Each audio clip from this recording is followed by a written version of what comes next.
Welcome back to Simplified English tutorial. Let's learn two important model auxiliary verbs. They are can and could. వివిధ రకాలైనటువంటి పోటీ పరీక్షల్లో ఉపయోగపడే విధంగా చెప్తున్నటువంటి ప్రయత్నం చేద్దాం.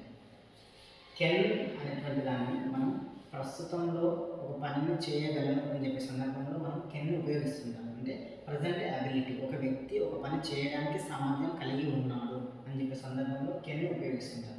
అదే విషయం కుడ్ విషయానికి వస్తే కుడ్ మనం ఒక వ్యక్తి ఒక పని గతంలో చేయగలిగాడు, ఇక్కడనేమో ప్రస్తుతం చేయగలడు. కుడ్ విషయానికి వస్తే కుడ్లో గతంలో చేయగలిగారు అని చెప్పే సందర్భంలో మనం కుడ్ను ఉపయోగించాలి. అంటే దాన్ని పాస్ట్ అబిలిటీ అంటారు, దీని ప్రజెంట్ ఎబిలిటీ అని అంటున్నాం. ఇక్కడైతే కొన్ని ప్రొనౌన్స్ అయితే ఇవ్వడం జరిగింది. I, we, you, they, he, she, it. మరి వీటికి బేస్ ఫామ్ ఎప్పుడు కూడా V1 మాత్రమే ఉండాలి. బేస్ ఫామ్ అనేది ఎప్పుడు కూడా V1 మాత్రమే ఉండాలి. ఇక్కడైతే కొన్ని ఎగ్జాంపుల్స్ అయితే ఇచ్చాను. ఐ కెన్ హెల్ప్, నేను సహాయం చేయగలను.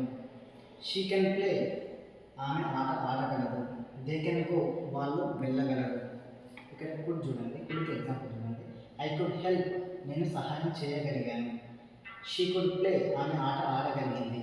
దే కుడ్ రన్, వాళ్ళు పరిగెత్తగలిగారు. ఈ విధంగానైతే ఇంగ్లీష్ లాంగ్వేజ్లో సెంటెన్సెస్ అయితే ఫ్రేమ్ చేయాల్సినటువంటి అవసరం అయితే ఉంటుంది.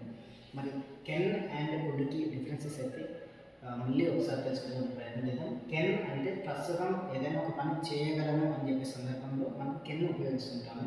అదే విషయాన్ని కనుక మనం గతంలో చెప్పాల్సి వస్తే కుడ్ను ఉపయోగించాలన్నమాట.